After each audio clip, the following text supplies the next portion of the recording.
Allir þættir samstæðvarinnar eru fáanlegir á öllum helstu hlaðvarpsveitum. Já, það eru forsetakosningar og við höfum nú rætt við svolítið alla frambjóðurnar í svona, við getum kallað svona kynningar viðtöl, þar sem að markmið viðtalsins var að þið fengið að kynnast frambjóðunum.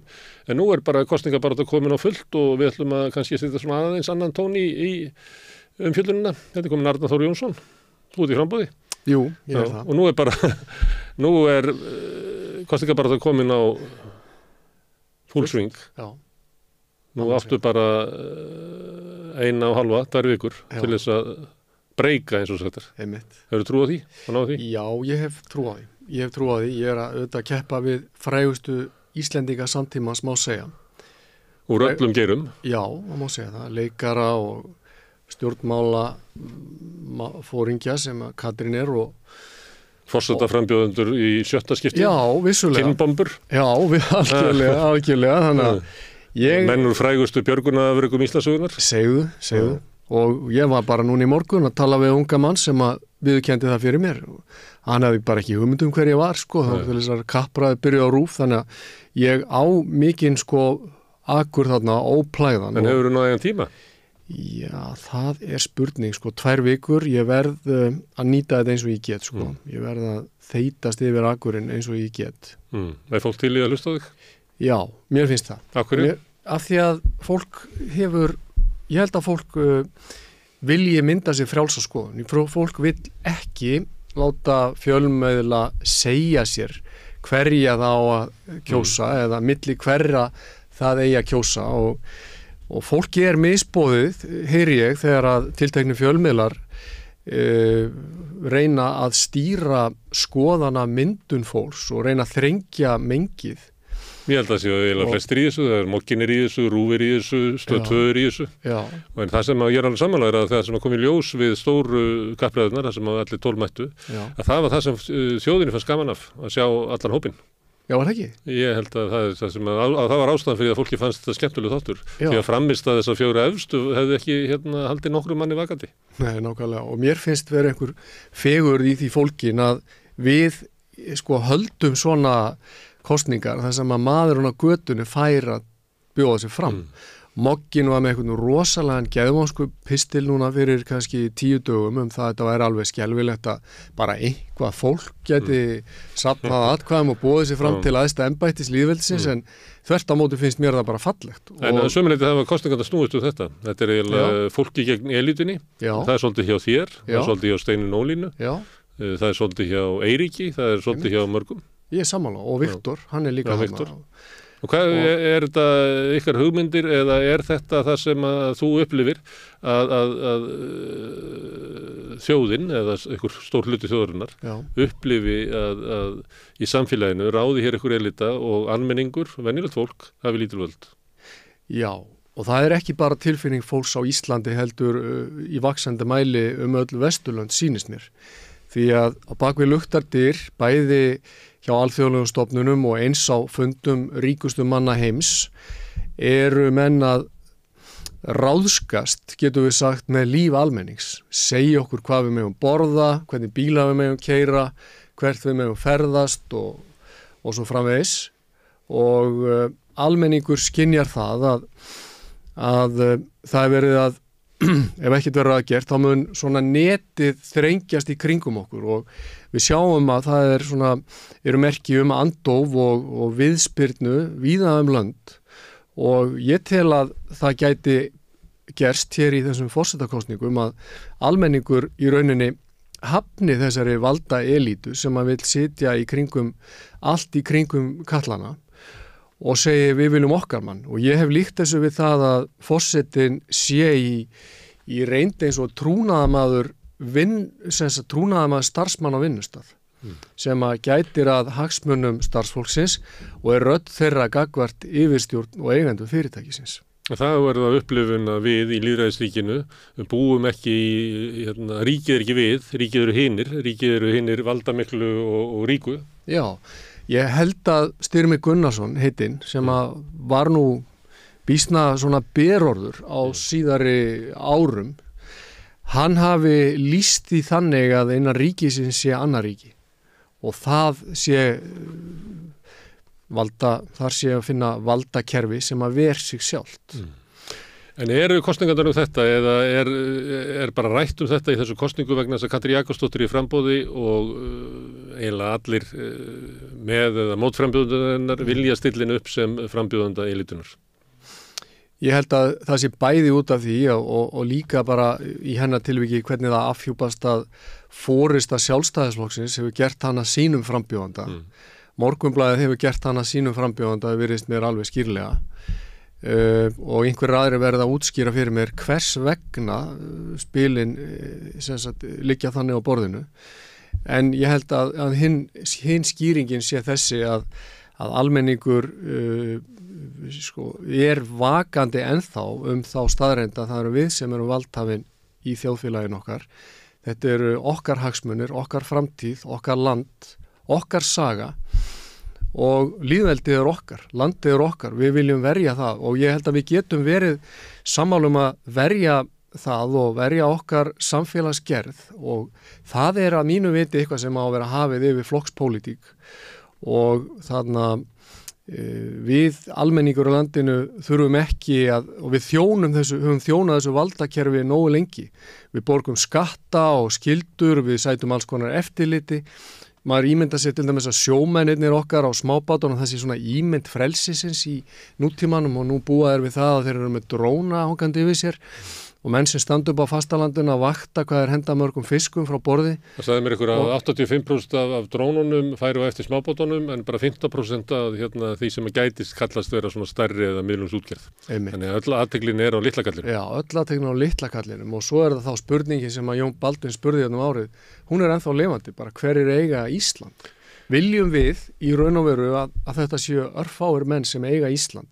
Viljum við að það séu örfáir menn sem að stjórna því hverjir komast í valdasætin? Erum við sátt við það að flokkarnir útluti gæðum og stöðum og bitlingum innan raða fólks sem að þeim vinnveitt? Viljum við búa við þessa skoðanakúgun þar sem við þurfum að þjónkast, verið einhvers konar þjónkun við þá sem að eru í valdastöðunum?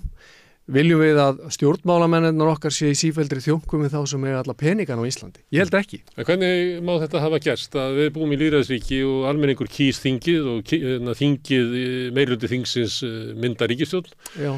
En allt í einu staðan svo að við þurfum að velja okkar fulltrúa til þess að verjast þinginu. Já. Sem að þjóna einhverjum allt öðrum heldur en almenningi og til þess höfum við embætti sem að raunverulega getur bara sumiliti bara þvælst fyrir.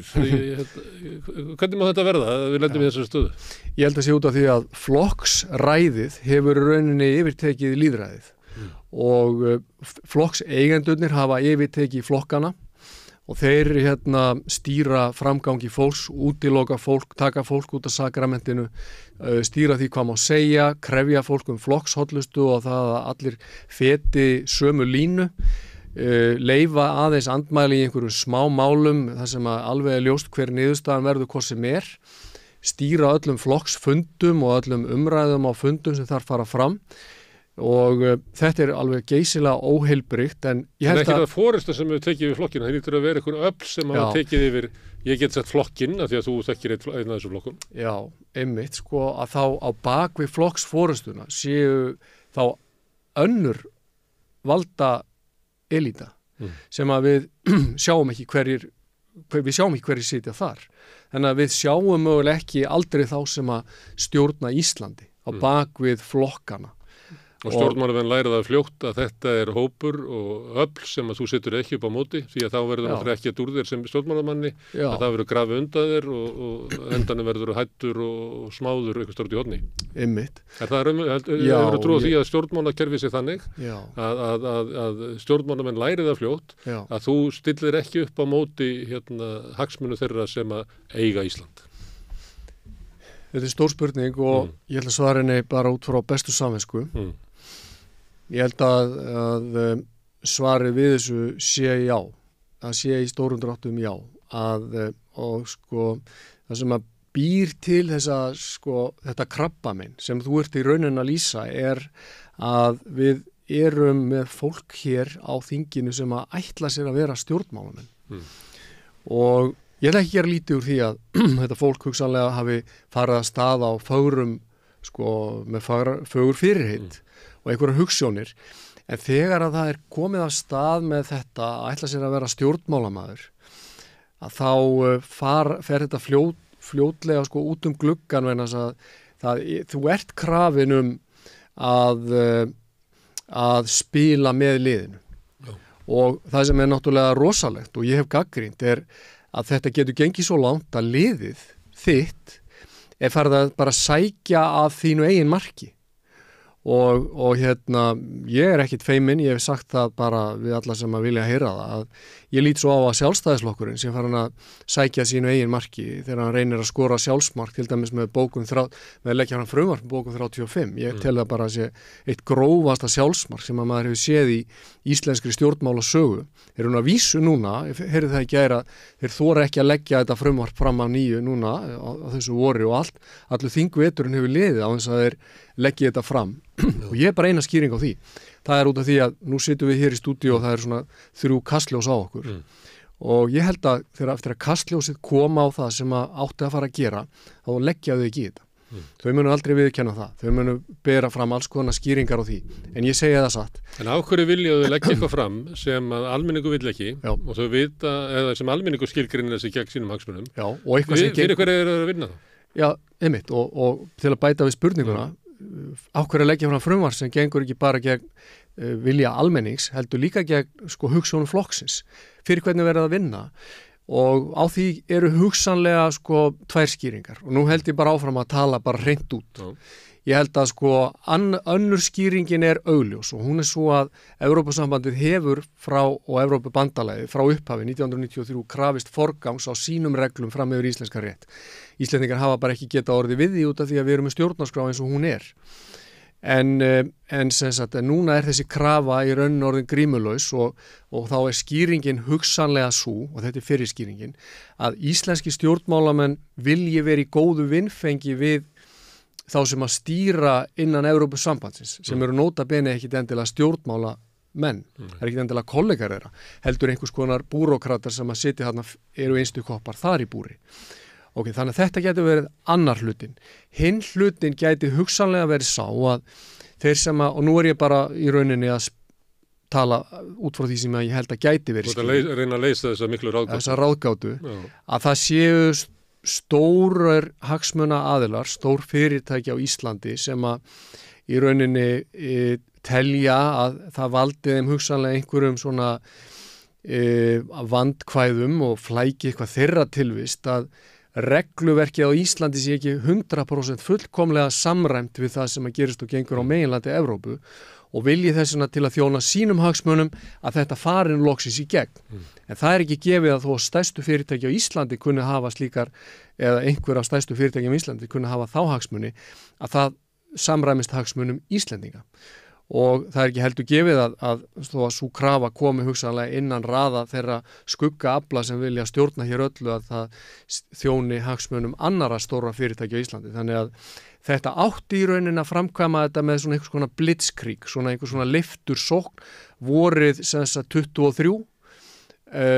Sú sókn að stöðvuð, málið hefur við legið í fristi allan vetur og við sjáum hverju framvindur en kastljósið er dýrmætt, aðhald og eftirlit almennings er dýrmætt og ég tel að fjölmiðlar hafi brugðist í þessu, ég þakkláttur fyrir litla fjölmiðla eins og samstöðuna og podcastinu öll og allt það En ég ætla ekki að draga þetta út í umræðu flokkapólitík, en þú segir að Sjálfstæðisflokkurinn vinni raunverulega gegn svona sinni stefnu, en nefnir það að stærstu fyrirtækin á Íslandi vilji tiltekna niðurstöðu og flokkurinn er að þjóna því. En hefur það ekki alltaf verið stefna Sjálfstæðisflokksins að hagsmunir stóra fyrirtækja séu jafnframt hagsmunir almennings?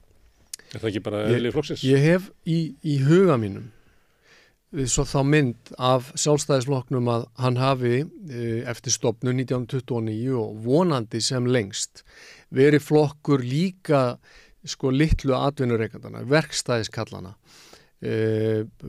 rakaranna, hárgreiðslukvennana, fólksins sem var í einkaframtaki og raka einsmannsfyrirtæki, því að þeir gáðu sig út fyrir að vera standa vörðum atvinnufrelsið, einkaframtakið, Ég tjáningafrelsið held að og þessi svo hópur framvegis. hafi ekki upplifað Sjálfstæðisflokki sem sín flokk sko allavega ekki síðustu 20 árin.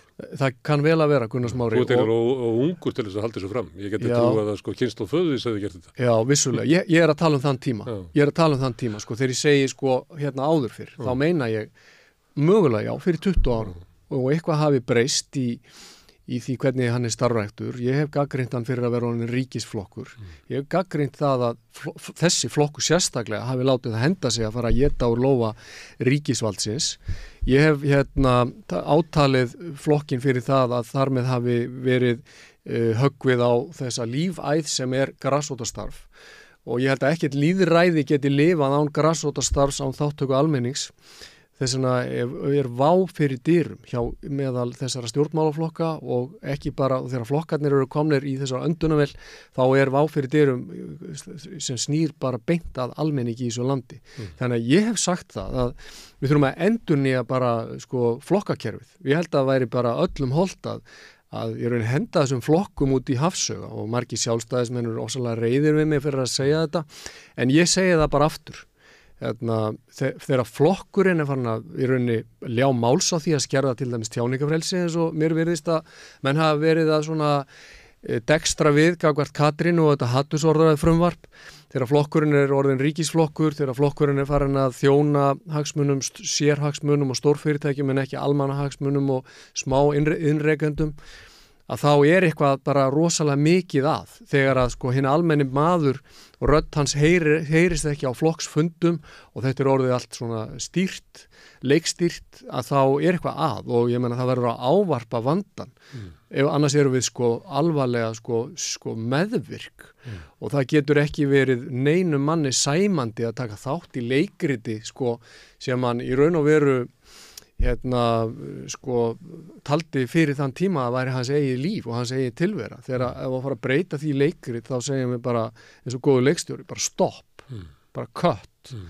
En er hluti af vandanum sá að sko pólitíska umræðan meðal annars að þú er först inn í þessum flokkum sem þú ert að lýsa sem eru veikir og eru búin að kannski breytum eðli, þjóna sér hagsmunum fyrir annað og svo er það líka sem að ég var að segja áðan að stjórnmálamenn læra fljótt að þeir geti ekki farið upp á móti þessu mikla afli og við getum ekki tekið dæmi á til dæmis að þú bendir á að það svo verið sem að Morgunblaðið og þau öfl sem að þar standa á baki, það er í eigu stórútgerðarinnar sem eru líklega sko öflugasta penningavaldið á Íslandi, það er þannig styður Katrínu Jakobsdóttur. En ef maður berða allir saman hvernig meðferð Morgunblaðsins og þeirra afla á Katrínu er sama við til dæmis meðferð þeirra á Jóhönnu Sigurðardóttur, þá er eiginlega ekki hægt að líka því saman því að Jóhanna Sigurðardóttir var eiginlega bara að gengi frá henni sem stjórnmálamanni meðan hún var forsætisráðherra og hún er valla tjáð sig á eftir því að hún var bara eftir sig eftir þá meðferð sem hún hafi fengið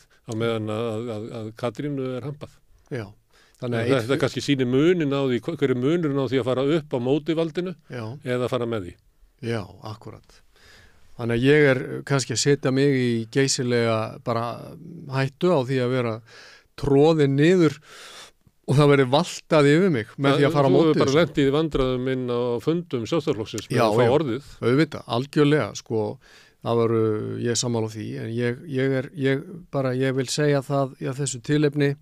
Ég veit ekki hvort það er rétt að segja að ég sé mjög reiður út í Sjálfstæðisflokkinn, ég er mjög út í Morgunblaðið, ég er mjög sár út í Morgunblaðið og ég er sár út af því að þetta blað sem að ég bara í minni einfeldni hafi litið á sem einhvers konar málsvara lýðræðis og lýðfrelsis í landinu, hvort sem að ég var blindaður af einhverju glíu eða ekki, ég veit það ekki, en sko þegar að blaðið í aprílmánuði 2024 er búið að velja 4 frambjóðendur sem eiga að fá sérstaka kynningu og frambóðsfrestur eru ekki einu svona runnin út og það er verið að verja fjármunum þá væntanlega mínum sem áskrifanda og mínum sem skattgreiðanda í að kosta fundaherferð þessara 4 einstaklingum landið og þeir fá auglýsingar, heilsu auglýsingar í blaðinu og sérstaka svona viðtalsþætti á vegum blaðsins að þá rauninni verði að viðurkenna það að mér var misboðið þannig að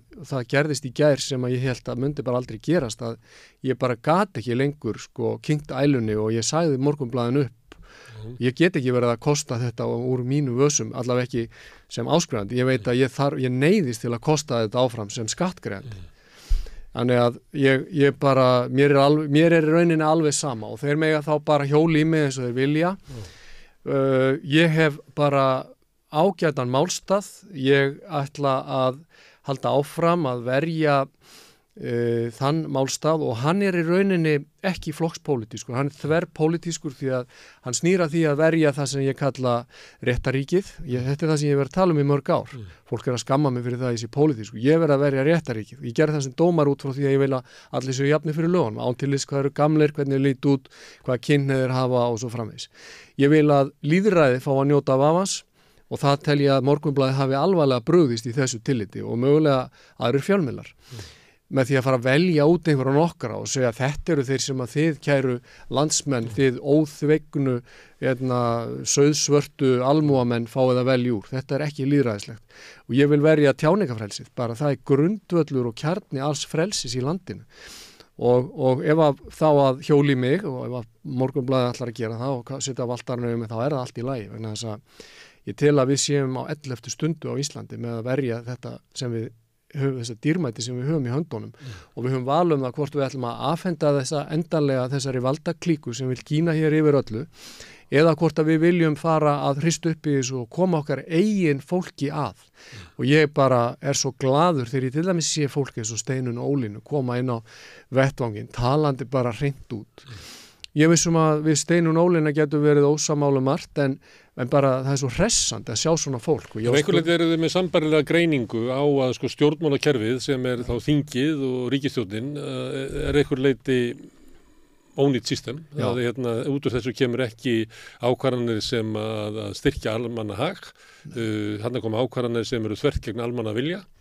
En þá kemur alltaf spurningin sko eru forsetakosningar rétti vettvangurinn til þess að taka þátt í þessu því að ef að segjum að þetta sé staðan, þessi rétt greining á ykkur og fleirum að þá fáum við forseta sem að er forseti fólksins en við setjum uppi með stjórnmálakerfi sem er undir sérhagsmununum og þá erum við eiginlega komin með svona stjórnarkreppu ástand.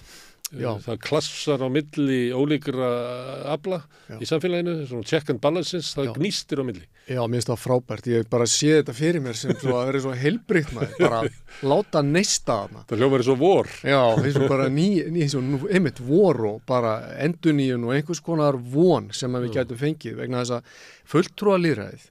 Ég segi það bara og ég get tekið undir það með þér að fulltrúalýðræðið er að bregðast okkur. Þegar það er komið í þessi hjólför þar sem að sjálfstæð hugsun er drepið niður, þar sem að fólki er sagt hvernig það á að tjá sig og hvernig það á að kjósa, þá fulltrúalýðræðið að bregðast og það verið innlega hér alls konar lög sem þjóna ekki hagsmunum fólksins. Ég er búin að tala fullt af vinnandi fólki á Íslandi, sjómenn, kjötiðnaðarmenn, fiskverkafólk og svona. Þeir segja mér fólkið að það sé að slegast undan þessum lögum og reglum sem þjóna þeim ekki.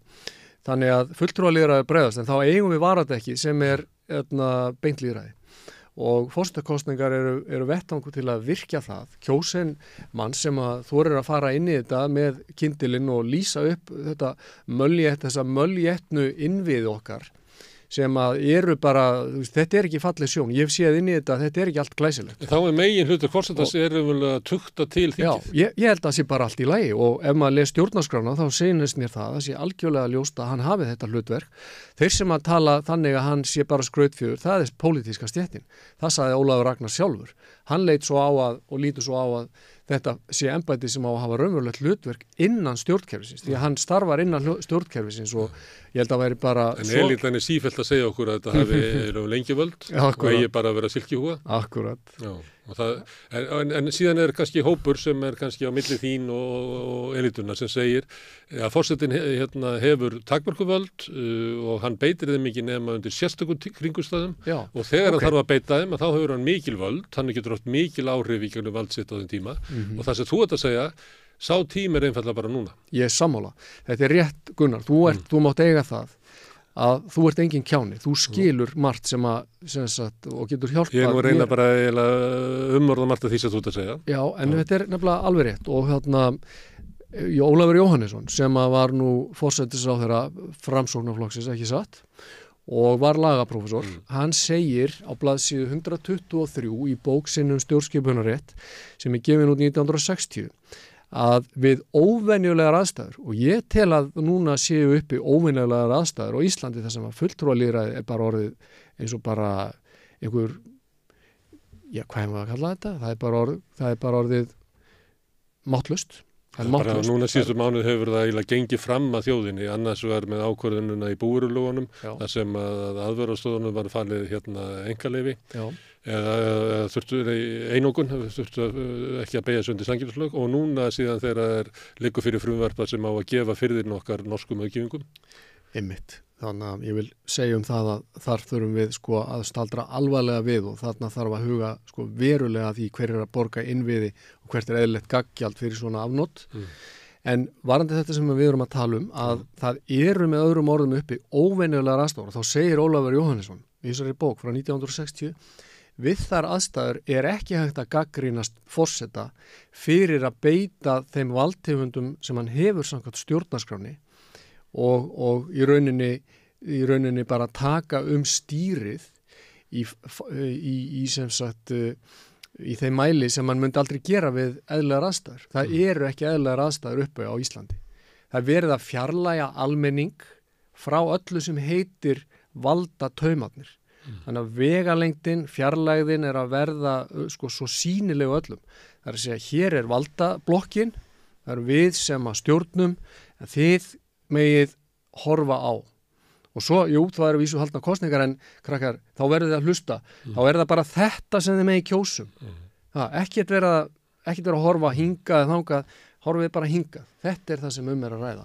Þá gæti ríkisstjórnin og þingið sagt eins og, ég meina, Arnar Þór, ég sé bara ekki vandan, við sitjum inni, við erum með trausta meirihluta á þingi, fengum gott umboð í síðustu kosningum, hér er vöxtur í efnahagslífinu svo mikill að það er til vansa, að það er orðið svo mikil þensla, en hér hefa, svo get ég bara töluð upp eins og Bjarni Benediktsson eða eitthvað myndi segja, heimilin hafa aldrei haft það betur, hvergi best að lifa, við sláum met í öllum mælikvörðum, hér er jafnréttisparadís, flesti vilja búa hérna, hér er öryggi, hvar er þessi vá?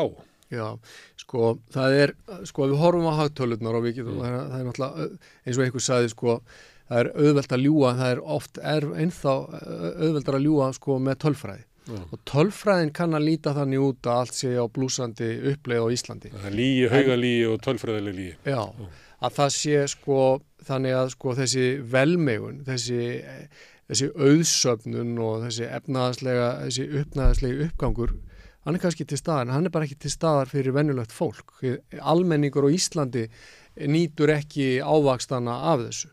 En það getur vel verið að tölfræðilega sé þetta staðreind og það séu þá þeir ríkari sé að verða ennþá ríkari. Þannig að ég kalla það ekki gott samfélag. Ég kalla það þróun í átt til bananalýðveldis. Þannig að ég ætla ekki að láta slá ryki í augun á mig hvað þetta varðar og það blasir við að lýðræðið er á fallandafæti, það blasir við að það er verið að svifta almenning ekki bara völdum, heldur í rauninni líka eignum, verðbólgu bálið er búið að loga hér mánuðum og misserum saman, eignir landsmanna er að brenna upp á þessu. Grafa undan lífskjörum þeirra sem að síst mega við því. Já, ég meina það er þrengt víða að litla manninum, eins og bara smábátasjómennirnir segja mér, ég meina endalaus gjöld og regluverk og bændur tala þetta líka, þeir eða meiri tíma fyrir maður með tölvuna heldur út í fjósi og þetta er óheilbrigt en þróun eru öll í þá átt því miður að það er að vera stærri og færri fyrirtæki sem sjáum að framleiða fyrir okkur matinn, sjáum að rækta landið, sjáum að veiða fiskin úr sjónum, sjáum að velja fyrir okkur upplýsingar í formi fjölmiðlunar. Þetta er óheilbrigð og óheilla þróun sem að við verðum að hafa augun opin fyrir og láta ekki blekkja okkur með einhverju yfirborðskendri tölfræði. Þess vegna bara ég treysti almenningi til þess að beita sinni góðu dómgreind. Ég held að pældi allt þetta fólk sem þú hittir hér í þessum stúdíói og fyttur út á landi. Þetta bara fólk sem ekkert endilega langskóla gengi en það skilur hvað að gerast. Þú talar svona ögurstund. Já. Merkir það að annarkvort verður þú forseti eða allt fyrir fjandars eða þetta barátta sem mun halda áfram? Ég veit að það ekki gott að spyrja frambjóðenda að horfa fram yfir kosningarnar en ég samt að því.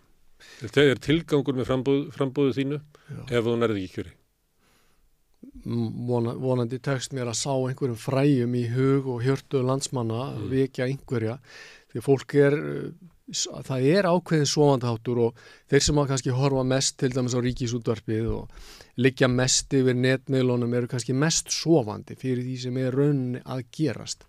Þannig að ég vona að mér takist það og ég held að það sé alþjóðleg vakning erlendis og sú bylgja mun halda áfram. Fólk sem hefur verið til sjós segir að það sé merkjanleg undiralda sko. Hún er kannski ekki sýnileg þegar hún kemur sko fyrst upp á yfirborðið en hún verður mjög hörð þegar hún skellur yfir og hugsanlega erum við að sjá hana raungerast hvort hún næra skella á fullu afli á pólitíska valdastruktúrnum 1. júní eða ekki, verður að koma í ljós. En kerfið sem við búum við í dag, það getur ekki haldið til lengdar. Nei, það getur ekki. Það er sko því haldið upp á... Þeir sem óttast breytingar, þeir þurfa bara að venjast í að ef við ætlum að búa til gott samfélag þá verðum við að hafa kjartir þess að gangi gegnum einhverja breytingar á allra næstu misserum. Já, og þá mun að gerast þannig og við munum sjá það þegar að stjórnmálamennirnir okkar hætta að reyna slá ryk í augun á okkur og fara allt í einu að tala um að hinn almenni maður þurfi að eiga betri tækifæri eða það þurfi að hlusta á hann innan flokkana eða þau fara loksins að tala um að þurfa að verja hér þessa samfélagsgerð þar sem allir eiga tækifæri og eitthvað svona þá vitum við að umsnúningurinn að verða því að þú veist það að þegar að sótt að ríki, þegar innrásar her jafnvel sækir það er nefnilega besta dæmi kannski þegar Napóleon kom til Frakklands í seinna skiptið. Þá var það sko skrimsli frá Korsíku stíð á land.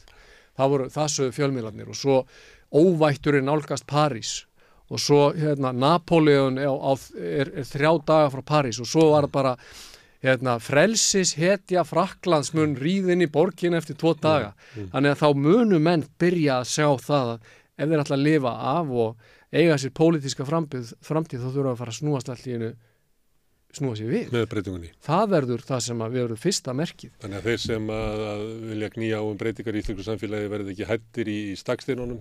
Þetta neyðist mokkið til þess að fjalla þá eins og framlag þeirra til umræðina sé eitthvað svirði. Já, sammála því. Og þú upplifir að við búum við það stöðu að þú hefur ekki sömu möguleika að koma þínu sjónarmiðum á framfæri. Það sé tekið öðruvísi á móti þér til dæmis á RÚV, þú ert á leiðin í forystusæti býst ég við? Já, ég held að mig segja það sko. Ég horfði á Ástór Magnússon í gær, þar var gengið á hann eiginlega á hverju hann væri í frambóði, á hverju hann væri ekki bara í þingframbóði. Hann náði eiginlega aldrei að koma sínu sjónarmiðum á framfæri af því að hann var eiginlega bara að verja stöðu sína yfir hvað var hann væri eiginlega að vilja að vera í frambóði. Já. Sko maður alltaf að reka sig á sjálfan sig í lífinu og eitt af því sem að ég hef rekið mig á núna kannski síðustu daga að eins og ég hef verið lítið hrifinn af Ríkisútvarpinu, ég skal bara viðurkenna það hér. Ég hef talið að fréttaflutningur Ríkisútvarpsins sé mjög svona einhliða og að fréttastofan, ég ekki hrifinn af henni, ég skal bara viðurkenna það. En ég hef verið að halda upp í vörnum fyrir Morgunblaðið þá í þeirri umræðu og sko að því að ég er svona verið að segja það, ég er svona talsmaður klassísk frjálslyndis sem að í rauninni felur það í sér að við getum aldrei verið vissum að við höfum höndla sannleikan og svo er ég bara stendið frammi fyrir því núna þessa dagana að moggin er í rauninni andvígur mér. Þeir þora kannski ekki að hjóla beint í mig þess að þá myndi það afhjúpa það fyrir sko hinnum almenna sjálfstæðismanni að Morgunblaðið sé einhver stór út á túnni. Þeir að ræðs gegn manni sem að svona hefur verið talsmaður þessar hugsjóna en hampar Katrínu. En að Ríkisútvarpið af öllum fjölmiðlum sem eru vissulega hafa lagalega skyldu til þess að gera þetta En þá mér hleypt inn í stúdíó með öðrum frambjóðendum, öðrum jafnréttisgrunni og þeir munu taka við mig viðtali í einhverju sem heitir forystusætið á morgun eða hinn. Það með þú ferð ekki að koma í andir á morgunum? Nei, það er, takk fyrir, ég held að það sé bara staðan. Mér ekki hleypt inn í andirið á morgunum. Það blessunarlega þá eru ægivald mokkans ekki það sama og það var fyrir 20 árum. Þú nærið eyrum fólks í gegnum alls konar miðla, podcast og samstöðuna og fleiri miðla. Þannig að þetta eru breyttur heimur að mörgu leyti og kannski þessar kosningar eigi eftir að draga í ljós hvort að meginstraumsmiðlarnir geti stýrt umræðinu eins og þeir hafa gert hingað til. Já, það að fjara mjög hratt undan meginstraumsmiðlunum og það gerist bæði á alþjóðlegum vettvangi og ég held að sé að gerast hérna á Íslandi líka. Fólk átt sig á því að því ég raunin ekki hægt að treysta því fyrirvaralaust sem að kemur þarna fram. Þannig að þeir munu hafa harða lífsbaráttu núna á næstu misserum og árum og ef þau ætla að lifa það af þá þurfa þau að fara að breyta taktík og hætta að reyna að segja fólki hvaða skoðanir þeir eiga að hafa. Arnar, þú upplifir að þú sért í átökum, mikilvægum átökum, úrslitaorrusta framundan, þannig að þú ættir að fara bara út að berjast. Já. Og ef ég þarf að falla þá mun ég falla með sverði í hendi. Það markmið mitt í þessu. Herðu, gangi vel, gaman að fá þig hingað. Takk fyrir.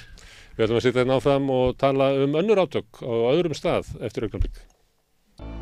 Hvernig getur við réttlætt að 60% Eflingarfólks eigi erfitt með að ná endum saman? Efling stéttarfélag. Barátta fyrir betra lífi.